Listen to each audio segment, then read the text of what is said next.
Buenas noches a todas y todos quienes nos están viendo, quienes nos están sintonizando. Nuestro capítulo número 4 de este programa Combates por la Educación de la organización Arriba Profe Bio Bio. Hoy día nuestro tema a tratar, nuestros diálogos están enfocados respecto a la crisis y abandono de la educación pública y el impacto que ha tenido en este contexto de crisis sanitaria. Tenemos tres interesantes invitados, invitadas. ¿Ya? Mi nombre es Ariel Ríos, soy profesor de historia, dirigente del Colegio de Profesores Comunal Concepción, y voy a dar el espacio para que se presenten las panelistas y el panelista. Eh, Empecemos. Blanca.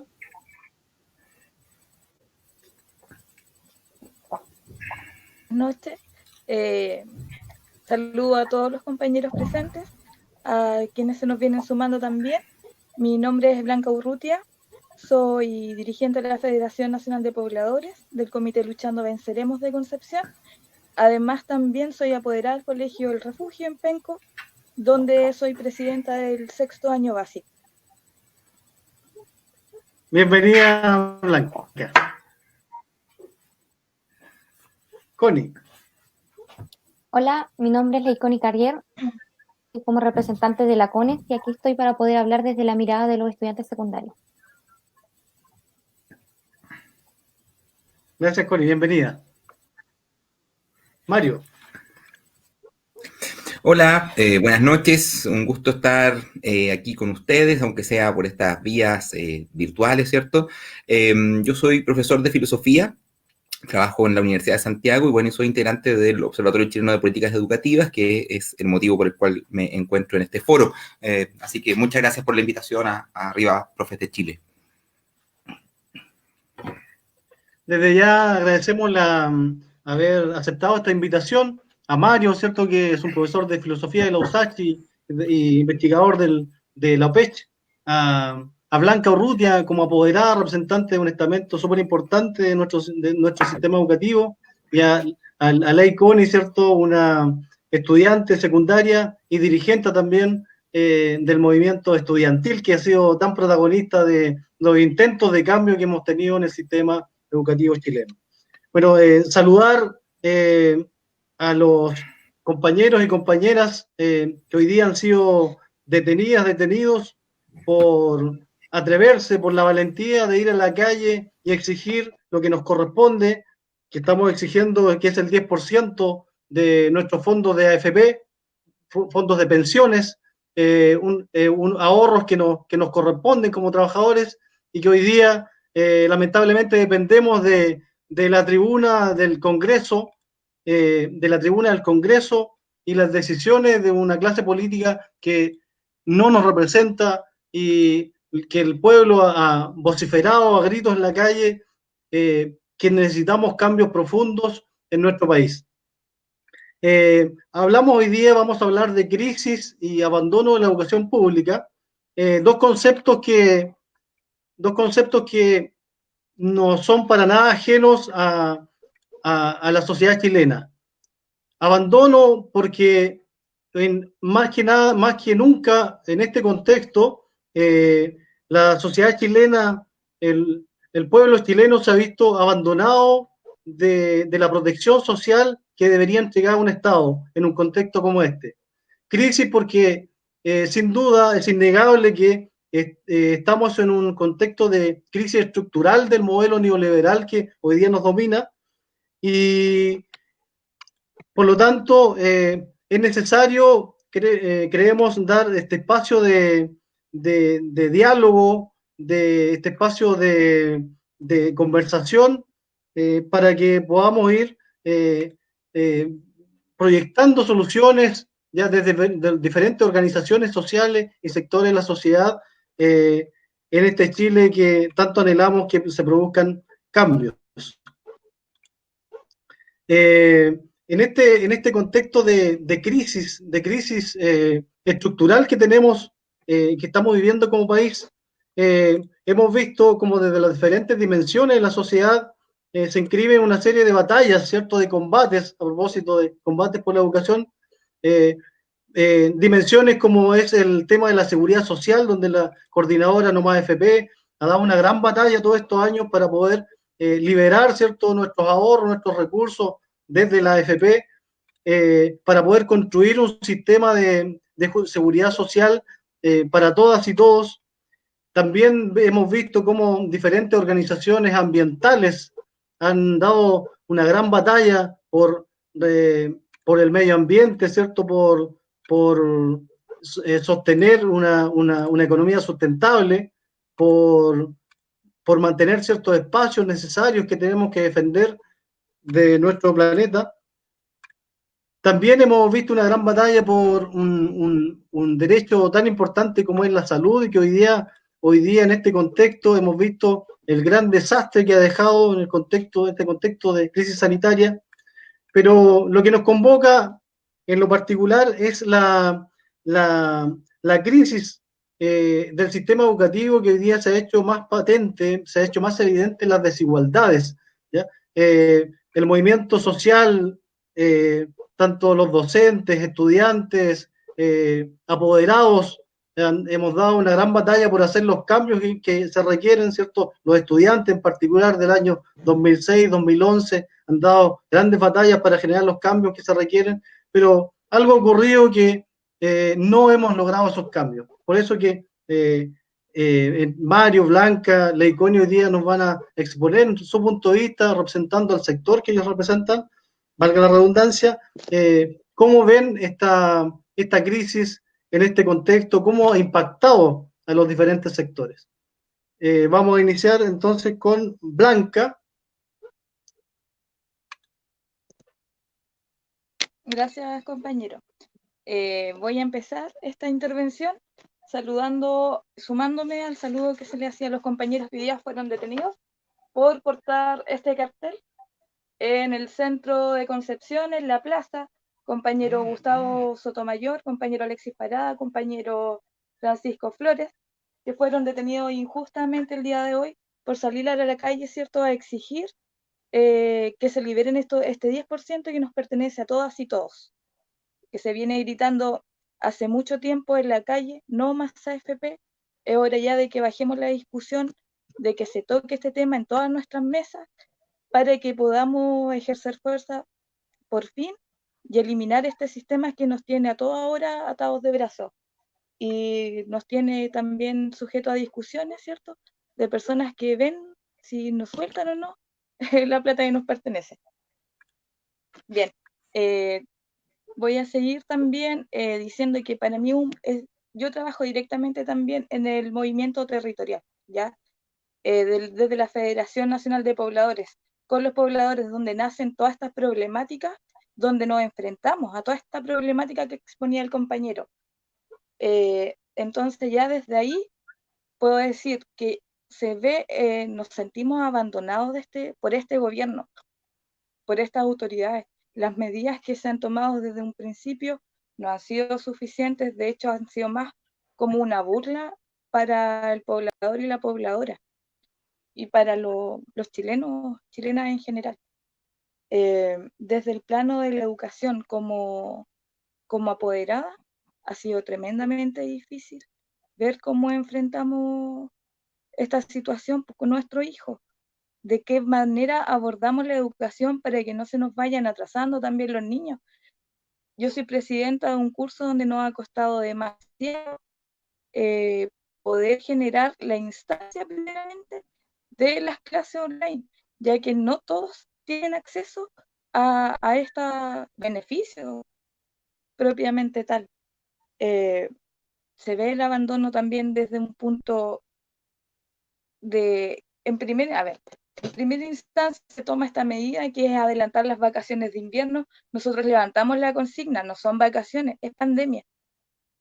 Aún así, se siguió el curso, las clases no han tenido el efecto en los niños, porque si quieren se suman. Hay algunos que no están recibiendo ya de plano en algunos colegios la educación que se pretende dar.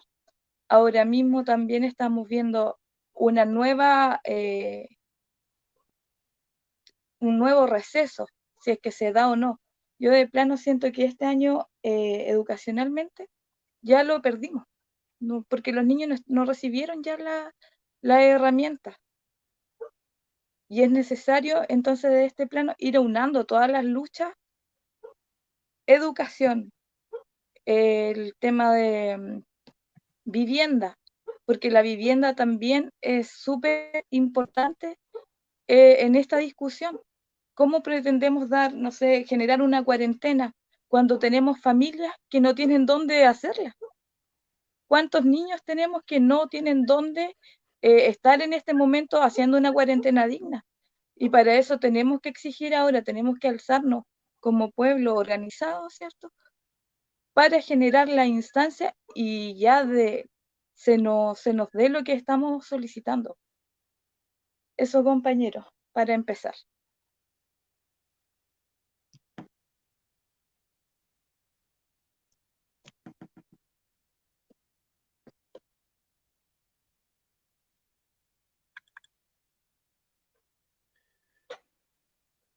Entonces, Blanca nos ha expuesto, ¿cierto?, el punto de vista de lo que están viviendo muchas y muchos apoderados, ¿cierto? Muchas familias en este contexto de pandemia, de cómo las políticas del Estado no han dado el ancho, no han sido lo suficientemente aterrizadas, no se han inyectado los suficientes recursos para poder, de alguna forma, subsanar las grandes desigualdades finalmente que existen, la gran segregación que tiene nuestro sistema educativo, ¿ya? Por lo tanto, es una mirada concreta respecto a lo que están viviendo muchas familias y seguramente algunas que las realidades son mucho más complejas de las que logramos describir, ¿cierto? Analizar desde acá, ¿ya? Seguramente hay realidades que, porque en general las realidades más crueles no se ven, ¿ya? Por diferentes razones. ¿Ya? Hay muchos que no se atreven ni siquiera a describir, a comentar las realidades, ¿cierto?, que están viviendo, ¿ya? Le vamos a dar entonces la palabra a Ley Connie, ¿cierto?, dirigente estudiantil de la CONES Zonal Sur, tengo entendido. Sí. Bueno, primero agradecer la invitación de poder estar hoy aquí y exponer las demandas de los estudiantes secundarios de la región. Empezar primero igual mandándole un mensaje, un fraterno abrazo a todos los compañeros que en estos momentos están siendo detenidos. Sabemos que hay manifestaciones a lo largo de todo Chile por el 10% de la AFP, el dinero de los trabajadores chilenos, y lamentablemente el gobierno no lo quiere soltar, algo que de verdad es completamente inhumano. La educación en pública existe un descuido notorio. El tema de la pandemia, el COVID-19, ha dejado al desnudo una vez más el descuido y el mal manejo que hay aquí en la educación chilena. Sabemos, primero, como el compañero mencionó anteriormente, hay una segregación. ¿Por qué una segregación? Porque como no podemos tener las clases presenciales, estamos todos expuestos a las clases online, donde sí o sí necesitamos acceso a internet, necesitamos una buena señal, si no, no tenemos cómo conectarnos, necesitamos un computador, un tablet o un teléfono. Y sabemos que no todos cuentan con ese privilegio de tener esas cosas, lo cual es completamente importante para poder estar conectados y educarnos. Lamentablemente hemos pedido alguna solución y hemos pedido ayuda para los compañeros que no tienen acceso a esto. Y lo único que se nos ha dicho es que nos arriesguemos a salir nosotros de nuestros hogares, a dirigirnos a los establecimientos educacionales, donde no está en riesgo solamente nuestra salud, la de nuestra familia, sino que también la de la comunidad educativa de los distintos establecimientos. También, como mencionaba Blanca anteriormente, los apoderados no saben qué hacer, los niños no saben qué hacer, los profesores, los colegios no saben qué hacer, nadie sabe qué va a parar, porque de parte del ministerio y de parte del ministro Raúl Figueroa no hay respuesta alguna sobre qué va a pasar con el año escolar. No hay respuesta alguna, y la mayor preocupación que hay en estos momentos de parte de los secundarios es sobre la situación de los estudiantes de cuarto medio. Sabemos que estamos prontos de poder enfrentarnos a la nueva prueba segregadora. Ya no es la PSU, ahora es la prueba de transición, la PTU. El DEMRE hace unos días atrás sacó el comunicado, recién se hicieron presentes después de no haber estado en toda la pandemia presente, se hacen presentes diciendo que la prueba de transición va sí o sí, y no de manera online, va presencial. No se tiene una fecha exacta de cuándo va a ser, porque eso nadie lo puede decir, pero de que va la prueba, va. Hace unos días atrás igual se hizo una encuesta a los distintos colegios de aquí de la región, donde un 80% de los encuestados ha dicho que no está preparado para lo que es la prueba de transición de los estudiantes de cuarto medio. Sabemos que es una prueba compleja y no tenemos el apoyo suficiente para poder enfrentarnos a tal. También otra cosa que se ha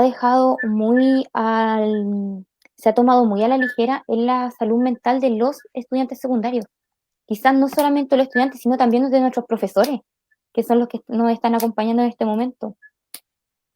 Sabemos que el estrés ha aumentado, la ansiedad, la depresión, y sabemos que el estar en encierro no ayuda mucho, el estar entre cuatro paredes todo el día. En la encuesta, el 79% de los secundarios ha respondido que su salud mental sí está siendo afectada. Tenemos un 17% que dice de no estar seguro, de que no está seguro y no puede confirmar con certeza si su salud mental está siendo afectada o no, y del otro porcentaje que dice que no siente nada, así como que no entienden qué está pasando nomás. Necesitamos que el gobierno dé una solución clara.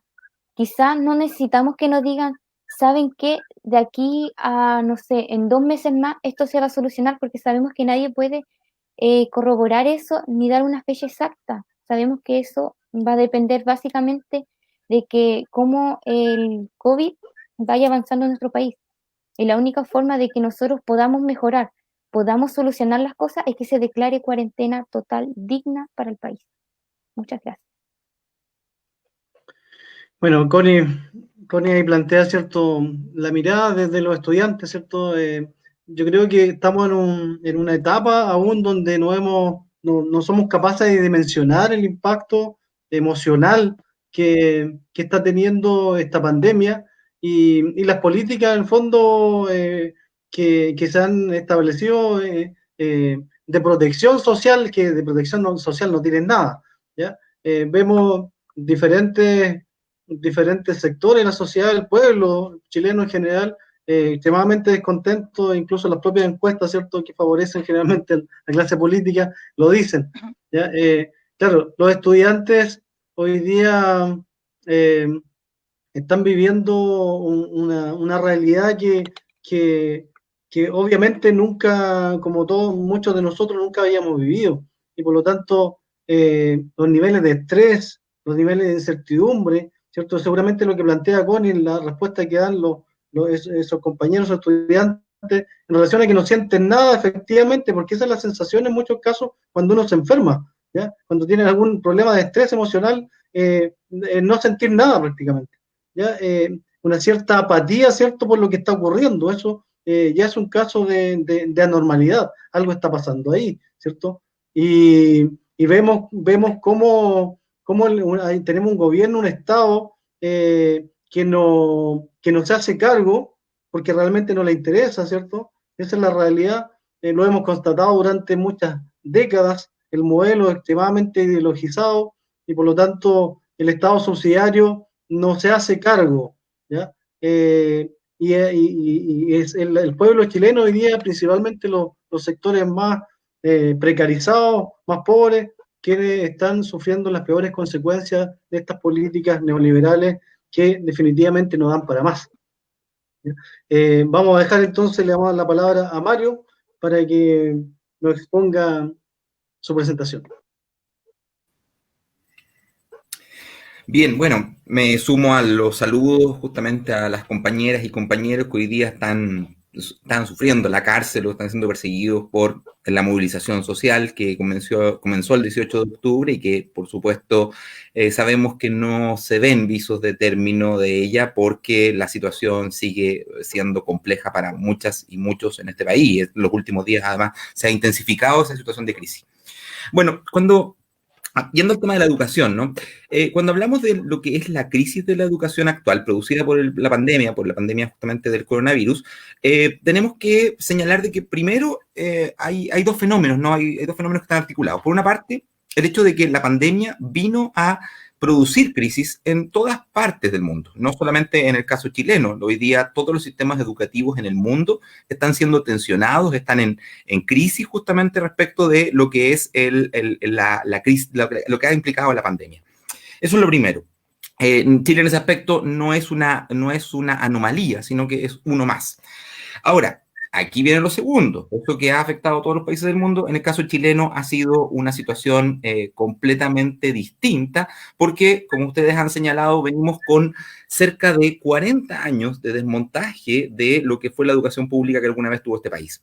Una educación pública que en algún momento era un orgullo para nosotros, más allá de que hay ciertos autores que han tendido a decir que obviamente no idealicemos porque habían altos grados de desigualdad en el sistema existente anteriormente, que la educación media llegaban justamente las élites, que a nivel universitario era mucho más la radicalidad. Todo eso es cierto, pero era una educación pública, por ejemplo, que nos podía dar 2 premios Nobel de literatura. En una educación pública en la cual la gente sentía de que había la posibilidad de generar igualación al interior de los liceos, al interior de las escuelas básicas, etcétera. O sea, había una educación pública, había una apuesta de país, había una construcción de país.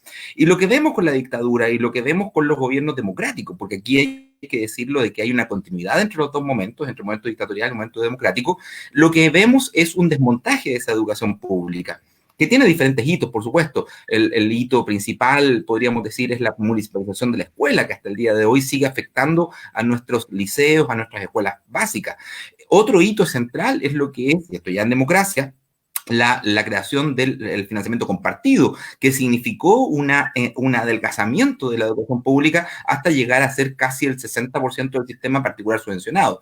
Con lo cual, por supuesto, la crisis que se venía produciendo en el sistema chileno tenía muchas capas, muchas dimensiones. Había una dimensión que tenía que ver con la desigualdad socioeconómica, pero también había una dimensión que es propiamente pedagógica, propiamente educativa, que tenía que ver con que con estos grados de fragmentación del sistema educativo que tenemos nosotros, lo que habíamos llegado era que teníamos 4.500 pequeños feudos donde es que el sostenedor tenía un poder casi total para poder administrar la escuela y para poder generar incluso los contenidos preferenciales con los cuales se enseñaba a los estudiantes. El caso de previo a la rebelión del 2011 en la comuna de Providencia, donde tenían prohibido hablar de dictadura militar, tenían que hablar de régimen militar, por ejemplo, el profesor de historia, ¿no? Las situaciones de lo que ocurría en otras comunas donde es que los sostenedores podían perseguir a los dirigentes sindicales, por ejemplo, o podían generar justamente expulsiones masivas de estudiantes cuando había movilización estudiantil. O sea, lo que teníamos nosotros era un sistema semifeudal educativo, con características de una especie de totalitarismo al interior de las propias escuelas, un totalitarismo de hecho, no teórico, y que, por supuesto, había radicalizado las contradicciones al punto de que teníamos movilizaciones sistemáticamente en el mundo secundario, mundo de los docentes, incluso en el mundo de los apoderados, desde el año 2001 en adelante. O sea, con las nuevas generaciones, nosotros vimos un resurgir de estas luchas y, por lo tanto, una manifestación muy clara de esta crisis. Y en ese contexto nos pilla la pandemia, en ese contexto de una crisis que tiene que ver con elementos económicos, con elementos sociales, con elementos culturales, con desigualdad en los aprendizajes, con desigualdad en el acceso al conocimiento, con desigualdad en lo que eran las posibilidades de acceso a aspectos físicos, ¿no? Escuelas que muchas veces no tienen recursos para cambiar sus ventanas, que no tienen recursos para poder calefaccionar lo que es la escuela, en lugares que son extremos, eso es muy terrible. Pienso justamente en Río Blanco, aquí cerca en los Andes, donde es que los estudiantes contaban de que en invierno ellos tienen que pasar grados bajo cero y en verano con temperaturas muy altas, porque están en la zona cordillerana y es donde es que sube sobre los 40 grados, muchas veces en la temperatura dentro de las salas de clase. En esos casos, lo que estamos hablando de que el proceso de climatización es necesario, es inherente a lo que es el proceso de aprendizaje. No se puede aprender bien con 40 grados de temperatura, yo creo que cualquiera lo puede entender eso, y tampoco con grados bajo cero y teniendo que estar congelado. O sea, el cerebro efectivamente no funciona de la misma forma, por decirlo de alguna forma. Entonces, nosotros nos damos cuenta que todos estos factores que nosotros hemos señalado se exacerban con la crisis de la pandemia. Y aquí aparece lo segundo. La pandemia ha sido descrita justamente por autores, me pienso justamente Luis Bonilla Molina, ex ministro justamente de Educación de Venezuela, quien han caracterizado la transformación que estamos viviendo hoy día como una cuarta revolución industrial. Una revolución cuya característica principal es justamente el énfasis en el conocimiento, en los aprendizajes, en lo que tiene que ver con las tecnologías digitales, con la posibilidad de aprender por cada uno. Y nos encontramos con que justamente Luis Bonilla Molina y otros autores han hablado de que esta cuarta revolución industrial ha generado una brecha, una separación radical, que ha sido descrita justamente como apagón educativo global, o sea, con una cantidad importantísima de población, de estudiantes, de profesores, de apoderados, etcétera, que no estamos o no están capacitados para poder hacernos cargo de esta transformación cultural, de esta transformación digital que estamos viviendo. Frente a eso, se ha producido una exacerbación de la brecha, lo que señalaba justamente Leicol, lo que señalaba Blanca, en el sentido de que si esta crisis que nosotros vivíamos en el sistema educativo hoy día se ha exacerbado. ¿Por qué? Porque los estudiantes de los colegios particulares pagados, por ejemplo, han tenido la posibilidad de seguir accediendo a preparación preuniversitaria para dar la prueba de transición. Porque tenemos los colegios particulares pagados han creado plataformas para que los estudiantes accedan a clases relativamente normales, porque las contradicciones que se están generando en el ámbito, por ejemplo, de las discusiones sobre currículum, ¿no? Nosotros tendemos a enfatizar la preocupación, el gran énfasis en el tema de los contenidos, y hay autores como el filósofo argentino Darío Stanraiser que están cuestionando la posibilidad de que hoy día los contenidos sean centrales en el aprendizaje. Vemos que nuestros estudiantes hoy día en Chile pueden acceder a los contenidos en forma digital, ¿no? Pueden buscar algo y saber la fecha en que nació Platón, murió Platón, pueden investigar sobre lo que ocurrió en la Revolución Francesa por su cuenta. No necesitamos profesores o profesoras que estén ahí detrás, ni apoderados que le están diciendo cómo estudiar ni cómo aprender. Pero aquí viene, como digo, esto es la dimensión material de ello, pero el problema está en que, como me contaba justamente una amiga que trabaja en un liceo en Providencia, Jacqueline Peña, Liceo Tajamar, me señalaba ella que la desigualdad se radicaliza en los cursos de enseñanza básica. ¿Por qué? Porque en los cursos de enseñanza básica todavía tenemos muy el modelo de guardería en muchos casos, donde que los profesores hacen el trabajo junto con el niño, con la niña, de acompañar el proceso de aprendizaje. ¿Y esto qué significa? De que hay un trabajo de tutela muy fuerte en lo que hacen justamente los profesores en el aula. Y al sacar al niño o a la niña y dejarlo en la casa, ustedes pueden hacerle la clase, pueden mandarle contenido, pueden mandarle guías, etcétera, pero los chicos no saben cómo interactuar con esas plataformas digitales, no saben cómo trabajar con lo que es la autoaprendizaje, etcétera. Y ahí nuevamente vemos cómo se radicaliza esta brecha social entre aquellos que tienen mayor acceso al capital cultural y los que tienen menos acceso al capital cultural, que es el gran fuerte de las contradicciones también de la escuela en Chile. Algunos autores han planteado de que esta pandemia, más allá de que haya sido pensada o que haya sido producida en un laboratorio, lo cierto es que los estados en general, el modelo de estado que nosotros tenemos hoy día a nivel global, lo ha aprovechado para hacer una reforma socioeducativa global, para hacer una reforma que implica transformaciones en todas nuestras áreas de la vida. El mejor ejemplo es esto. Nosotros hoy día estamos en una situación de que se ha exacerbado las plataformas digitales como medios de clase, como medios de contacto para hacer programas de televisión, de radio, para poder comunicarnos en conferencias, etcétera. O sea, esta ha sido la aparición justamente de una cantidad de plataformas nuevas. Bueno, esa reforma de carácter global, de una reconfiguración de las formas de organización del trabajo y también del aprendizaje, es lo que nosotros hoy día todavía no estamos preparados, y que ciertos países, como el caso de Chile, estamos muy atrasados con respecto a ello, porque nunca hemos hecho una apuesta por el saltar justamente a esta nueva revolución industrial, a esta cuarta revolución industrial que hoy día es la que en el fondo nos encontramos situados. Nosotros no hemos tomado las medidas adecuadas para poder que nuestros estudiantes estén preparados para esto. Justamente Molina decía que hoy por hoy, dentro de las exigencias de los derechos estudiantiles, de los derechos que los estudiantes deben tener, debe aparecer el tema de la conexión digital, debe aparecer el tema de los computadores, y sabemos de que y aquí quiero señalar que la normalidad no va a volver como nosotros la conocíamos antes, por lo menos en el corto plazo, 1 a 2 años no vamos a tener esa normalidad que teníamos antes. Entonces, tenemos que pensar como país, como Estado, el hecho de una inversión justamente en temáticas como que nuestros estudiantes tengan acceso a buenas tecnologías digitales, que tengan acceso a un computador, que tengan acceso a mecanismos para poder ir aprendiendo, que haya una capacitación para poder hacer uso de las tecnologías digitales. Bueno, todos esos fenómenos hoy día pasan a ser parte de los derechos estudiantiles, y nosotros vemos que todavía estamos peleando el hecho de que haya un monto de subvención mínimo que sea razonable, que sea suficiente para que los estudiantes puedan igualarse a los colegios particulares subvencionados que tenían financiamiento compartido por parte de los apoderados. O sea,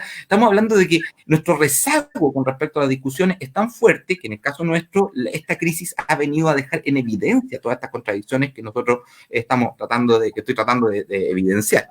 Y ahora, cuando eso lo llevamos al aspecto material, al aspecto de lo que es las dimensiones humanas que tiene esto en la gente, aparece lo que dice Leicor y lo que dice Blanca, el agotamiento de nuestros estudiantes, el agotamiento y el estrés de nuestros profesores.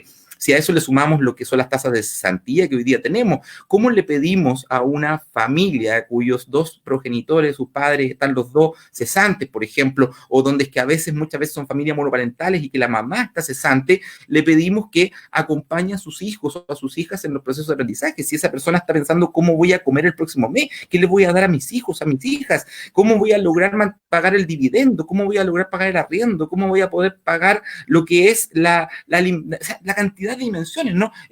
Claro, han dicho que no nos van a cortar el agua, no nos van a cortar la luz porque hay un acuerdo, pero es un acuerdo que es la forma leonina que tenemos nosotros acá en Chile, donde es que es el patrón el que decide darte una caja, es el patrón el que decide entregarte derechos, pero en realidad no son derechos, porque son privilegios, son beneficios que ellos te dan. Entonces, vemos que esta crisis, esta radicalización de la crisis, en el caso nuestro nos pilla muy mal parado, nos pilla sin Estado, por eso es que tenemos que estar peleando el 10%, porque si hubiéramos tenido un Estado que se hubiera hecho cargo desde el inicio de entregarle a toda la población un sueldo, independiente de si estaba o no estaba cesante, etcétera, de forma tal de lo que hoy día se está debatiendo a niveles internacionales, no tendríamos que estar retirando fondos de nuestros fondos de pensiones.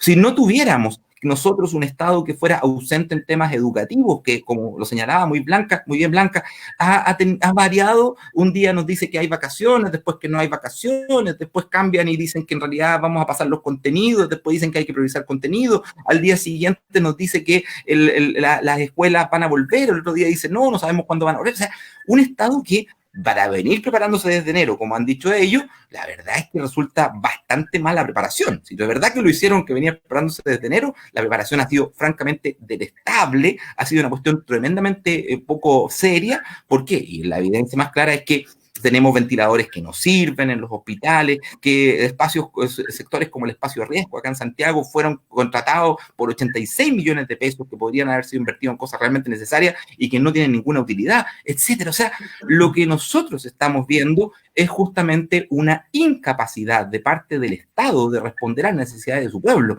Y por eso es que la evidencia también de la crisis educativa que estamos viviendo se manifiesta muy fuertemente en el ámbito de lo que son las escuelas públicas, porque en ellas es donde es que van justamente los y las estudiantes que pertenecen a los quintiles más pobres de la sociedad, pero a la vez donde es que nosotros tenemos un proceso de abandono de parte de ese Estado. Entonces, es en ese lugar donde ha explotado efectivamente la crisis educativa y donde es que nosotros hoy día lo vemos más de lleno.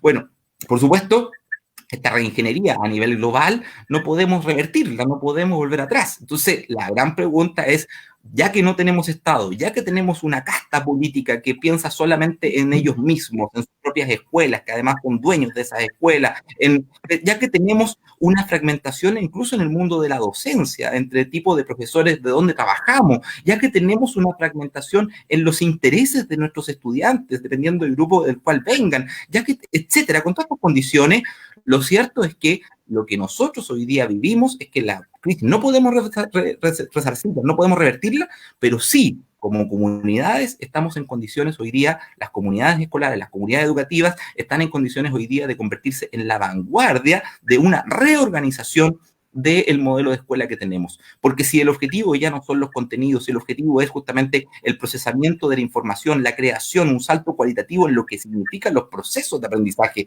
en los objetivos que tiene el aprendizaje para lo que es el mundo del trabajo que se va a reconfigurar, entonces obviamente, si el Estado no responde, alguien tiene que hacerse cargo, porque si hay algo en política no puede existir, es el vacío. Y eso es, yo creo que lo que hoy día nosotros estamos viviendo, un vacío de decisiones, pero que está siendo llenado por las comunidades escolares, que como vemos en este foro, por ejemplo, están construyendo propuestas, están levantando lo que son los verdaderos objetivos de lo que va a ser la educación para el siglo XXI, que ya está acá, pero que viene en un desarrollo que es acelerado y que por lo tanto nosotros tenemos que estar en condiciones de responder.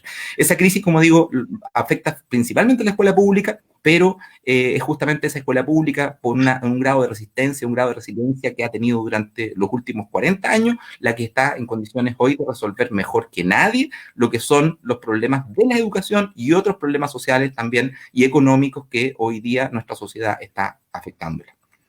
Eso como una primera parte. Bueno, Mario nos ha dado una caracterización muy, muy completa de que cuáles son en el estado en que está, en el estado de la crisis que está nuestro país, nuestro sistema educativo. Hoy día sabemos que la matrícula pública no es más, no alcanza a ser el 30%. Hoy día, ¿cierto? Es un hecho que tenemos un sistema educativo extremadamente privatizado. Y esa privatización, obviamente, la consecuencia principal es la segregación. ¿Ya? Frente entonces a un Estado que no da el ancho, además que definitivamente no tiene interés de recuperar la educación pública, porque el foco es la privatización progresiva. ¿Ya? Entonces, frente a eso, la duda que nos asalta, la gran incertidumbre, es hacia dónde debemos caminar, porque tendemos, ¿cierto?,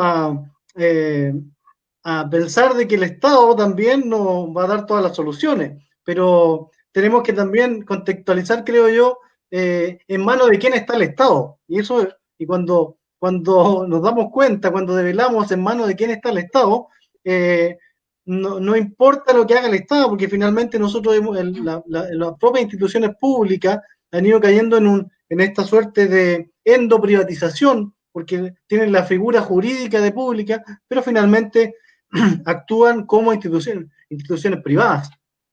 Entonces, frente a este escenario, donde hay un Estado que finalmente responde a una ideología extremadamente neoliberal, que no concibe, prácticamente no concibe lo público, ¿ya? Solamente tiene esta idea de avanzar a la privatización completa de todo, ¿ya? Donde prácticamente quiere hacer desaparecer todos los derechos, los bienes públicos. Frente a este escenario, ¿qué debemos hacer? ¿Hacia dónde tenemos que caminar? Porque pareciera ser que hemos estado, es un hecho que hemos estado dando batalla en forma segmentada, fragmentada, los movimientos estudiantiles por allá, quizás movimientos de pobladores por allá, los docentes por otro lado, y que de alguna forma a veces se han confluido, pero no hemos logrado generar quizás una gran movilización ciudadana, sociales que nos han sido arrebatados por tantas décadas. Entonces, esa es la pregunta que es general para todas y Mario, respecto a proyecciones, hacia dónde tenemos que caminar. Blanca, tienes la palabra. Perfecto. Gracias, compañero. Bueno, bastante bueno el análisis que hace el compañero Mario, ¿cierto? Junto a las palabras que también emites tú, Ariel. Bueno, el gran cáncer que tenemos hoy día, que tenemos que erradicar, es el neoliberalismo. Desde que se instaura el neoliberalismo en nuestro país, es donde se pierde totalmente el sentido de lo público y todo se privatiza. Y en estos momentos es cuando nos damos cuenta que en el fondo todas las luchas son nudillos de un mismo puño. Entonces, lo principal acá es hay que partir cambiando la Constitución, que es la que nos tiene amarrada a todo esto, toda esta crisis que nos vemos enfrentados los diferentes sectores en este momento. Creo que enfocado en lo que es la educación, bueno, y de la mano también con este cambio en la constitucional, ¿cierto? Es importante cambiar el paradigma de la educación también en Chile. O sea, estamos hablando de una educación que ha mutado, donde traen proyectos donde seguimos siendo una especie de laboratorio de proyectos educativos y sociales que no funcionan, porque no son pensados en nuestra sociedad. Tenemos una educación que en principio de los 80, no sé, pues llegaba hasta octavo básico, para que la gente ya saliera haciendo mano de obra, luego que no, que haya cuarto medio, porque estamos pensando ahora en la captación de los votos, ¿cierto? Por último, que no se le enseñe lo fundamental, pero que a pensar, pero que se le enseñe a votar, ¿cachai? Entonces tenemos que cambiar este paradigma ahora, y eso solamente se va a lograr si aunamos, pues, vamos aunando todas las luchas, si nos enfocamos en lo principal, que es el cambio en nuestra Constitución, que es la que nos tiene amarrados, como decía, a todo esto que nos está pasando ahora. Ahora se hablaba del capital cultural. El currículum está diseñado para un capital cultural específico. Bien, los libros de historia, por ejemplo, vienen amarrados a un concepto, a una materia que no todos los niños han tenido acceso y se da por entendido que todos sabemos. Por ejemplo, también se incorpora inglés desde temprana edad. No todos los niños han tenido acceso a inglés, ya siendo uno de los ramos fundamentales ahora también dentro del currículum. Se quitan horas a materias que refuercen el desarrollo de la persona para darle más realce a materias que vienen a robotizar en el fondo al individuo, ¿no? Entonces ya tenemos dos cosas claras. Primero, cambiar la Constitución, aprobar, porque ya dimos esa lucha, las vamos ganando pasito a pasito, como dice Fonsi. Amarradito de eso también viene el cambio del paradigma educativo, desarrollar un currículum real que sea acorde a nuestra sociedad, y ya basta de estos proyectos que nos vienen trayendo de afuera para ver si sirven nomás. Eso principalmente, un reforzamiento también en lo psicológico, que eso es muy cierto lo que apuntaba la compañera Leiconi. Tenemos el agobio no solamente viene ahora en época de pandemia, ahora se profundiza esto, pero la crisis psicológica en Chile se arrastra desde hace años, por la carga laboral, por los bajos sueldos, por el poco acceso a la salud. Ahora simplemente estamos viendo la sumatoria de todos estos años que ahora ya se incrementa mucho más a raíz de la pandemia, ¿cierto? Y eso a grandes rasgos, según mi análisis, según lo que venimos conversando, ¿cierto? Es a lo que hay que apuntar en primera instancia, ya luego ir viendo los detalles y demás cosas, pero lo principal es la Constitución y un cambio en el paradigma de la educación. Muchas gracias, Blanca. Entonces, la Constitución. La Constitución, ¿cierto? Un paso importante que tenemos que dar en términos institucionales. Seguramente solamente la Constitución no va a cambiar todo porque, ¿cierto? Hay muchos desafíos pendientes en términos de construir un proyecto educativo, ¿cierto? Pertinente para Chile, ¿cierto? Para nuestra sociedad, y dejar de importar modelos educativos y copiarlos en Chile, que ha sido una problemática histórica que no ha dado resultados. Leiconi. Bueno, como decía el compañero anteriormente, la situación, ahí resumiendo un poquito una temática que tocó igual, la situación de cada estudiante secundario y su familia es diferente. No todos tenemos la misma realidad, no todos contamos con lo mismo. Sabemos que el acceso a internet, a computador, es algo muy necesario hoy en día. Quizás, ejemplo, tengan el acceso a internet porque pueden decir, la mayoría en los colegios donde se ha hablado sobre ese tema, se nos ha dicho, pero si las redes, las compañías han liberado las redes sociales, pero liberaron las redes sociales. Las plataformas no es una red social. Aún así necesitamos tener internet, necesitamos tener o datos o internet en la casa, y no todos contamos con eso. Hace un mes y algo atrás salió la noticia donde una universitaria estaba arriba del techo para poder conseguir señal y conectarse a las clases universitarias.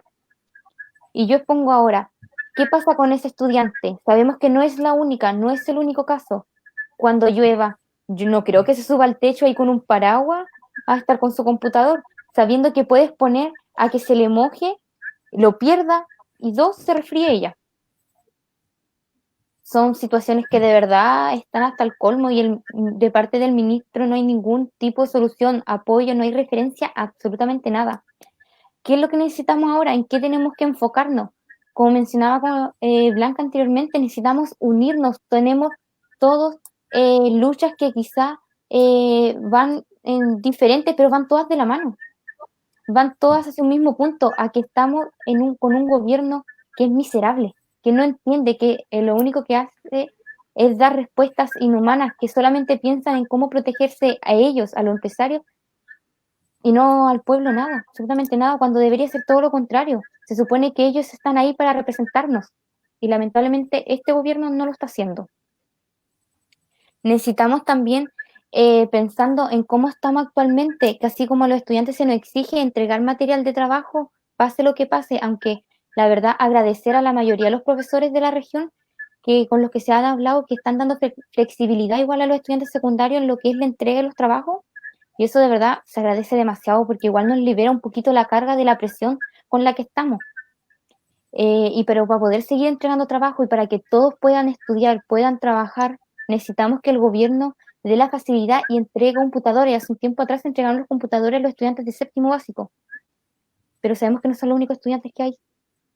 Necesitamos que se entregue computadores, un tablet, internet, que eso se les asegure a cada estudiante que no cuenta con ello. También sabemos que tenemos, las familias son todas diferentes, son diversas, hay una variedad. Podemos tener, ejemplo, un computador en la casa y pueden ser 2, 3 hermanos teniendo clase al mismo tiempo. Igual eso es un tema a evaluar, importante que se debería tocar.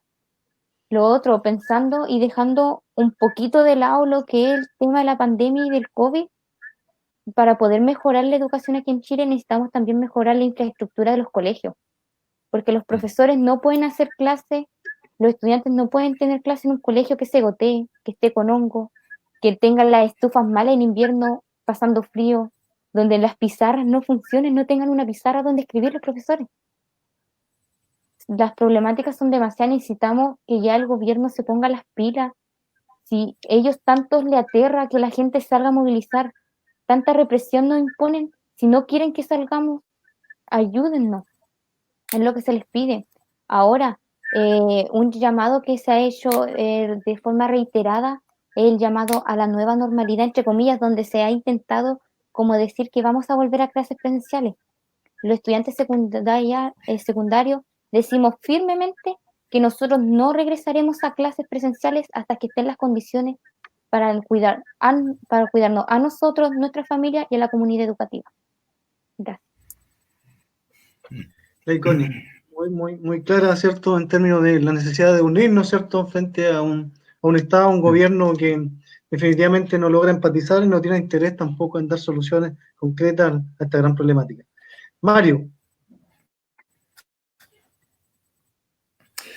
Bueno, yo voy a partir por coincidir con las dos compañeras. Creo que el problema, o sea, el tema de origen de toda constitución, hay que recordarlo, las constituciones, más que objetos en sí mismos, son siempre resultados de correlaciones de fuerza.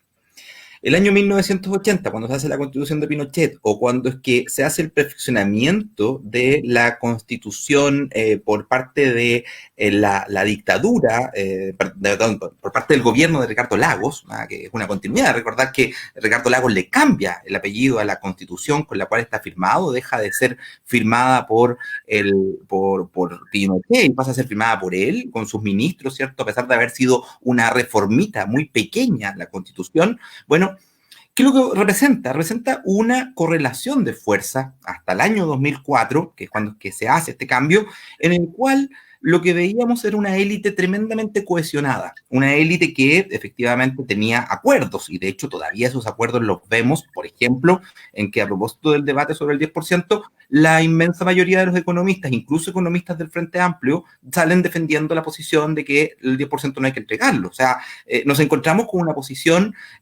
un bloque bastante monolítico en sus ideas. Esas ideas son neoliberales, sí, pero también podrían ser de formas de capitalismo un poco más humanizadas, ¿no?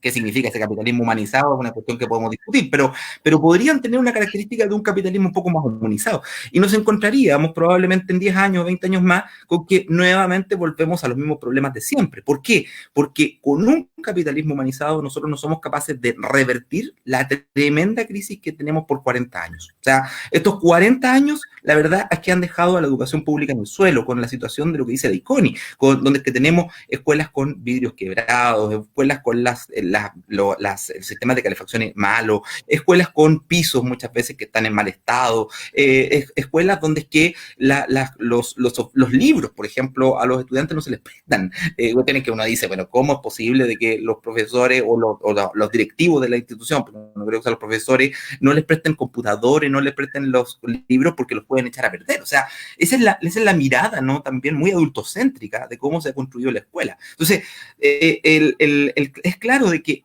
hoy día, por primera vez en mucho tiempo, tenemos una clara convergencia y una clara perspectiva de que hay un grupo al otro lado que está defendiendo la Constitución con uñas y dientes, porque sabe de que eso es lo que les permite a ellos tener todavía la correlación de fuerza en beneficio de ellos. Es lo que les permite tener a las Fuerzas Armadas defendiendo sus intereses y al servicio de ellos. Es lo que les permite a ellos tener una intelectualidad y centros de estudio financiados por esas empresas. Pensemos nada más lo que significa el pago que le dan las empresas al centro de estudios públicos, millones de dólares que le donaron los principales grupos empresariales del país para que estén al servicio de levantar sus banderas, ¿no? Para levantar justamente la mirada con respecto a esto. ¿Para qué hablar de libertad y desarrollo, que era financiado hasta por el grupo Penta en forma ilegal, pagando justamente asesoría? Entonces, lo que tenemos nosotros es un grupo articulado que se ha dado cuenta de pronto de que sus intereses están vinculados a la lucha, hasta esto que ellos llaman justamente una batalla final, una batalla decisiva, que es la pelea por la Constitución. Saben efectivamente de que en el momento en que llevan la Constitución a un plebiscito, lo que va a quedar en evidencia es un país entero que está en contradicción justamente con este pequeño grupo, porque además este pequeño grupo es un pequeño grupo que tiene una integración de intereses, están en la banca, están en los sistemas, en lo que es la venta de productos alcohólicos, incluso pensemos en Andrónico Luksic, ¿no? Dueño del Banco Edwards, dueño del Banco de Chile, pero también dueño de la CCU, que es donde se encuentra la mayor cantidad de productos alcohólicos que se venden en este país,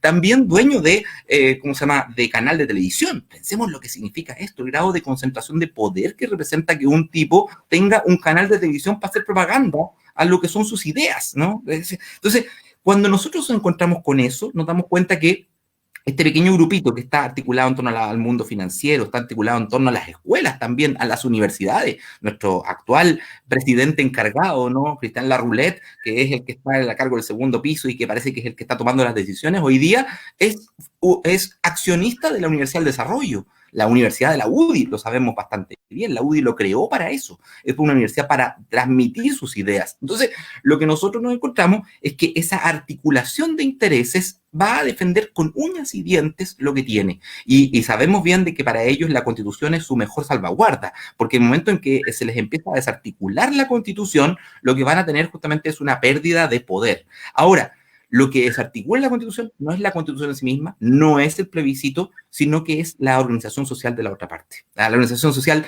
de nosotros, esos otros que estamos excluidos, que estamos fuera del sistema de toma de decisiones, que no podemos ni siquiera decidir qué hacemos con nuestra plata de la AFP, a pesar que nos han dicho toda la vida de que la plata nos pertenece y no podemos tomar una decisión con respecto a ello. No podemos tomar decisiones con respecto, estamos secuestrados en la AFP, digámoslo con todas sus letras, no, esto es un secuestro, no es un sistema de previsión social, es un sistema de secuestro para generar ahorro que le permite a los empresarios tener créditos a bajo costo. Eso es la AFP.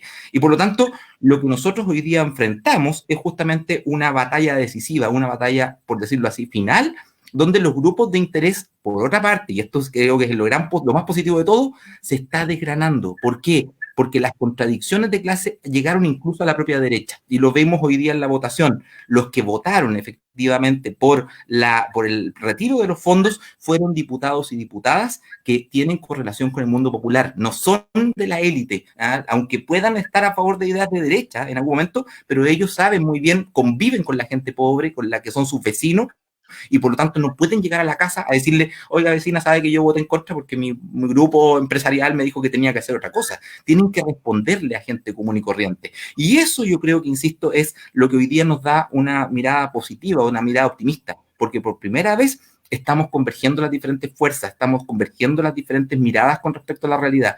Si efectivamente en la escuela somos capaces, las comunidades educativas, de apoderados, profesores, estudiantes, de entender que nuestros intereses son comunes, que podemos nosotros cambiar la escuela, si a nivel social los trabajadores, las trabajadoras, lo que son ¿cómo se llaman? Los pescadores, etcétera, los diferentes gremios, grupos de trabajo a lo largo del país, son capaces de entender que si no hay mejores sueldos en este país es porque la ley laboral fue creada justamente en dictadura y en muchos aspectos se continúa hasta el día de hoy, etcétera. Si no entendemos que, como dice el eslogan que sacó la editorial que mantuvo en algún momento, todas las luchas son contra el mismo enemigo, porque los intereses económicos aquí están completamente relacionados. Por lo tanto, cada vez que tocamos la AFP, no estamos tocando solamente la AFP, estamos tocando también lo que son los bancos, estamos tocando también lo que son las financieras, estamos tocando las universidades.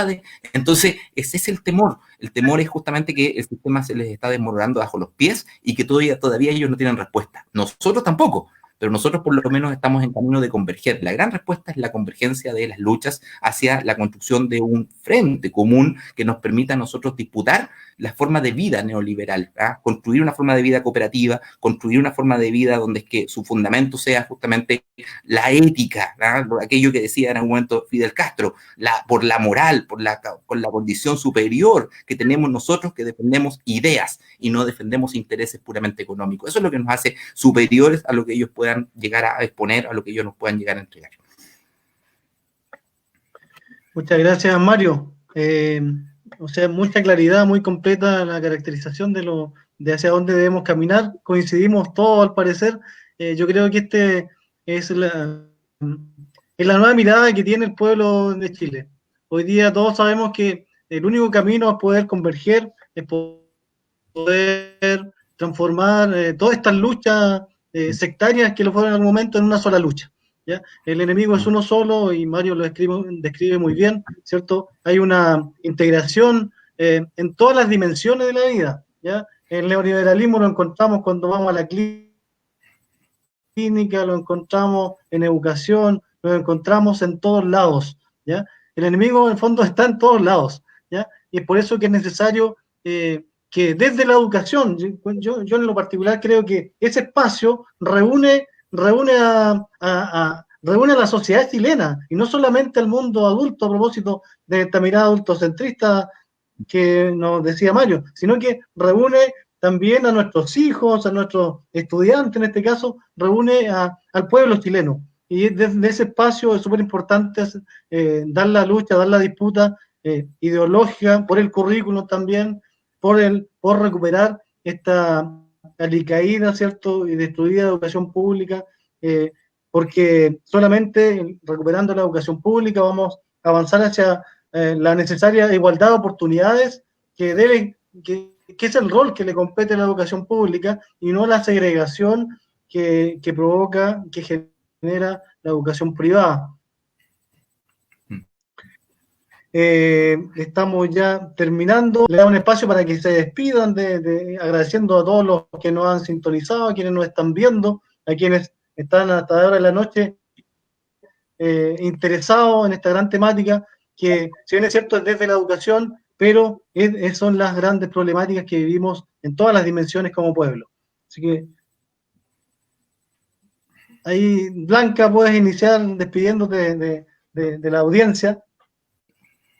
Primeramente, agradecer la invitación al espacio, saludar a los compañeros nuevamente. Mario, Leiconi, un gusto haber compartido con ustedes. Llamar a no decaer, a seguir la organización, a seguir articulándonos, a no soltar la calle tampoco mientras no cierren los moles, tomando los resguardos. Tenemos que seguir en la lucha. Ya esto no se acaba aquí, esto está recién empezando nomás. Y desde la FENAPO la consigna, si no sueltan el 10%, habrá lucha. Eso se mantiene. Gracias, compañera. Gracias, Blanca. Connie. Bueno, igual agradecer la instancia de poder estar aquí presente a todos los que nos están viendo y hacer un llamado a los estudiantes secundarios a no rendirse.